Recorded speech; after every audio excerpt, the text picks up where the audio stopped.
Sir ನೀವು ಬಹಳ ವರ್ಷದಿಂದ ಸ್ನೇಹಿತರು, ನೀವು ಮಂಜುನಾಥ್ ಸರ್. ನೀವಿಬ್ರು ಯಾವಾಗ ಒಟ್ಟಿಗೆ ಕೆಲಸ ಮಾಡೋದು ಅಂತ? ಇಂಥ ಹೀರೋ ಸಿಕ್ಕರ ಮೇಲೆ ನಾನೇನಕ್ಕೆ, ನಾನು ಇದೇ ತರ ಬರ್ತಿರ್ತೀನಿ, ಟ್ರೈಲರ್ ಲಾಂಚು ಅದು ಇದಕ್ಕೆ ಬಂದು ಮಾತಾಡ್ತಾ ಇರ್ತೀನಿ ಇದೇ ತರ. ನನಗೆ ಈ ತರ ಪಿಕ್ಚರ್ ಮಾಡಿ ತೋರಿಸ್ತಾ ಇರಿ ಸ್ವಾಮಿ ನೀವು. ಆಯ್ತು ಮಾಡೋಣ ನೋಡಿ. ಇಂಥ ನಿಜವಾಗ್ಲೂ ನನಗೆ ಆಶ್ಚರ್ಯ, ನೀವು ಈ ಹುಡುಗನ ಆಮೇಲೆ ಎಷ್ಟು ನ್ಯಾಚುರಲ್ ಆಗಿದೆ ಅಂದ್ರೆ, ಇವನ್ ಆ ಡ್ರೆಸ್ ಇರ್ಬೋದು, ನೋಡೋದಲ್ಲ ನೀವು ಟ್ರೈಲರ್ ಎಲ್ಲ ನೋಡಿರ್ಬೇಕು, everything is so natural, performance so natural, ಆಮೇಲೆ ಆ ಮೇಕಿಂಗ್ ಇರ್ಬೋದು, ಎವ್ರಿಥಿಂಗ್ ಇಸ್ ಸೋ ಗುಡ್. ಅದೇನೋ ತುಂಬಾ ನಮ್ಮ ಮನೆ ಪಕ್ಕದಲ್ಲಿ ನಡೆದಿರೋ ಘಟನೆ ನೋಡ್ದಂಗೆ ಅನ್ಸುತ್ತೆ ಈ ಸಿನಿಮಾ ನೋಡಿದ್ರೆ. ಇವನು ಅಷ್ಟೇ ತಲೆನೇ ಕೆಡಿಸ್ಕೊಂಡಿಲ್ಲ, ಹೇರ್ ನಂಗೆ ಬಿಟ್ಕೊಂಡು ಆ ಪ್ಯಾಥೋ, ಆ ಕ್ರೌರ್ಯ, ಇದು ನೋವೆಲ್ಲ ಎಷ್ಟು ಚೆನ್ನಾಗಿ ಮಾಡಿದ್ಯಪ್ಪ, ನಿಜವಾಗ್ಲು super. I wish you all the best ಅಪ್ಪ, ಒಳ್ಳೇದಾಗ್ಲಿ ನಿಮ್ಗೆ. ಸರ್ ಕಾಶಿನಾಥ್ ಸರ್ ಬಗ್ಗೆ ಒಂದೆರಡು ಮಾತುಗಳು. ನೀವು ನಿಮ್ಮ ಕೆರಿಯರ್ ಶುರು ಮಾಡಿದಾಗ ಅವರ ಸಪೋರ್ಟ್ ನಿಮ್ಗೆ ಹೇಗಿತ್ತು, ನಿಮ್ಮಿಬ್ಬರ ಒಡನಾಟದ ಬಗ್ಗೆ? ಅಯ್ಯೋ ಅದನ್ನ ಹೇಳಿದ್ರೆ ಇವತ್ತೆಲ್ಲ ಹೇಳ್ಬೇಕು ನಾನು. ಡೇ ಒನ್ನಿಂದ ಅಷ್ಟಿದೆ ನನ್ನ ಹತ್ರ ಅವ್ರದ್ದು ವಿಷಯಗಳು. ಅದೊಂದು ಅದ್ಭುತವಾದ ಹೇಳದ್ನಲ್ಲ, ಎಂಥ ಕ್ಯಾರೆಕ್ಟರ್, ಒಬ್ಬರೇ ಕೂತ್ಕೊಂಡು ಬಾ ಏನು ಹೇಳ್ತೀಯ, ಹಾಕ್ತೀಯ ಆಸಿಡ್ ಹಾಕು ಅಂಥ ಕ್ಯಾರೆಕ್ಟರ್ ಅವರು. ಆಮೇಲೆ ಅವರಲ್ಲಿ ಇದ್ದಂಥ ಒಂದು ಅದ್ಭುತವಾದ ಗುಣ ಅಂದರೆ ತಾಳ್ಮೆ. ನಾವೆಲ್ಲ ಹೇಳ್ತೀವಲ್ಲ ಹಾಲಿವುಡ್ಡಲ್ಲಿ ಆ ಥರ ಪ್ಲಾನಿಂಗ್ ಮಾಡ್ತಾರೆ, ಈ ಥರ ಪ್ಲಾನಿಂಗ್ ಮಾಡ್ತಾರೆ ಅಂತ.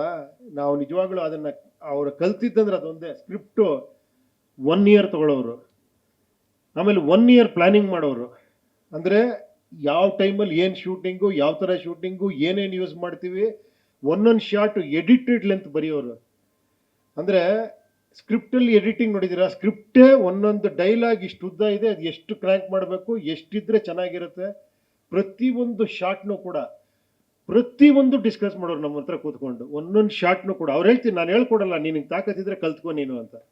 ಅಲ್ಲಿ ಹೇಳ್ಕೊಡೋದೇನು, ಅವ್ರ ಜೊತೆ ಕೂತ್ರೇನೆ ಅಷ್ಟು ತಲೆ ಒಳಗೆ ಬರೋದು, ಹಂಗೆ ಬರೋದು. ಅವ್ರ ಜೊತೆ ಅವ್ರ ಮುಂದೆ ಕೂತ್ರೆ ನನಗೆ ಪ್ರಪಂಚನೇ ಕೂತಂಗೆ, ಅವ್ರ ಮುಂದೆ ಕೂತಾಗ ಅವ್ರನ್ನ ಒಪ್ಸಿದ್ರೆ ಸಾಕು ನನಗೆ. ಆ ಥರ ಒಂದು ನಮ್ಮ ಸಂಬಂಧ ಅವ್ರ ಜೊತೆಲಿ ತುಂಬ ಏನು ಹೇಳಿ, ಅದು ಅಂಥ ಗುರುಕುಲಗಳು ಬೇಕು ಇವಾಗ ಇಂಡಸ್ಟ್ರಿಗೆ. ಆ ಥರ ಗುರುಕುಲ ಇದೆಯಲ್ಲ, ಅಲ್ಲಿ ನಾವು ಬರೀ ಏನು ಅಸಿಸ್ಟೆಂಟ್ ಡೈರೆಕ್ಟರ್ ಅಲ್ಲ, ನಾವೇ ಆರ್ಟ್ ಡೈರೆಕ್ಟ್ರು, ಕಾಸ್ಟ್ಯೂಮು ಎಲ್ಲ ಪ್ರತಿ ಒಂದು ಕೂಡ ಇನ್ವಾಲ್ವ್ ಮಾಡಿಸೋರು. ಅಂದರೆ ಅಂಥ ಒಂದು ಗುರುಕುಲ ಅದು. ಅದಕ್ಕೆ ನೋಡಿ ಎಂತೆಂಥವ್ರು ಬಂದ್ರೆ ಅಲ್ಲಿಂದ, ದೇಸಾಯಿ ಅವರು, ಮನೋಹರ್ ಅವರು, ಸುರೇಶ್ ಹೆಬ್ಳಿಕರ್ ಅವರು, ಆ ಟೈಮಲ್ಲಿ ಅವರು ಮಾಡಿದ ಅಪರಿಚಿತ, ಇಂಥ ಅದ್ಭುತ, ಎದ್ದು ಕ್ಲಾಪ್ಸ್ ಹೊಡೆದ್ಬಿಟ್ಟಿದೆ ಅಂಥ ಪಿಕ್ಚರ್. ಫಸ್ಟ್ ಟೈಮ್ ಆ ಥರ ಸಸ್ಪೆನ್ಸ್ ಹಾರರ್ ಸಿನಿಮಾ ಮಾಡಿದವರು. ಅದಾದ್ಮೇಲೆ ಕಂಪ್ಲೀಟ್ಲಿ ಜಾನರ್ ಶಿಫ್ಟು, ಕಾಮಿಡಿ. ಆಮೇಲೆ ಅನುಭವ ಮರೆಯೋಕ್ಕೆ ಸಾಧ್ಯನ ಯಾರ ಕೈಲಾರ? ಗ್ರೇಟ್ ನಿಜವಾಳು. ಆ ಥರ ಒಬ್ಬರು ತನ್ನನ್ನು ತಾನೇ ಹೀರೋ ಆಗಿ, ಡೈರೆಕ್ಟರ್ ಆಗಿ ಲಾಂಚ್ ಮಾಡ್ಕೊಂಡು ಅಂಥ ಸೂಪರ್ ಡೂಪರ್ ಇಟ್ಕೊಟ್ಟು, ಏನು ಹೇಳಿ, ಇಡೀ ಇಂಡಸ್ಟ್ರಿ ಬೇರೆ ಇದ್ರೆ ಕಾಶಿನಾಥ್ ಇಂಡಸ್ಟ್ರಿನೇ ಬೇರೆ ಇತ್ತು. ಆ ಥರ ನೀನು ಡೈರೆಕ್ಷನ್ ಏನು ಇಂಟ್ರೆಸ್ಟ್ ಇಲ್ಲೇನಪ್ಪ? ನೀವು ಟ್ರೈನ್ ಮಾಡಿದ್ರೆ ಅವರು ಆಗಬಹುದು ಅಂತ ಡೈರೆಕ್ಟ್ ಇರ್ಬೇಕಲ್ಲ, ನಿನ್ನ ಒಳಗಡೆ ಬ್ಲಡ್ ಅಲ್ಲೇ ಇರ್ಬೇಕಲ್ಲ ಅದು. ಇಲ್ಲ, ಎಲ್ಲರೂ ಹೇಳ್ತಾರೆ ಬ್ಲಡ್ ಅಲ್ಲಿ ಅಂತ, ಬಟ್ ನನಗೆ ಅಷ್ಟು ಏನು ಗೊತ್ತಿಲ್ಲ, ಡೈರೆಕ್ಷನ್ ಮೇಲೆ ಅಷ್ಟು ಇದು ಬಂದಿಲ್ಲ, ಆಕ್ಟಿಂಗ್ ಮೇಲೆ ಬಂದಷ್ಟು. ಇಲ್ಲಪ್ಪ, ಬಾಳು ನಿಜವಾಳ, ನಿನ್ನ ಆಕ್ಟ್ರಾಗೆ ಎಕ್ಸ್ಟ್ರಾಡಿನರಿ, ನೀನು ಅಷ್ಟು ಚೆನ್ನಾಗಿ ಮಾಡ್ತಿದ್ಯಾ. ಮಾಡು, ಖಂಡಿತ ಅದನ್ನೇ ಮಾಡು. ಒಳ್ಳೇದಾಗ್ಲಿ ನೀವೆಲ್ಲರಿಗೂ. Thank you.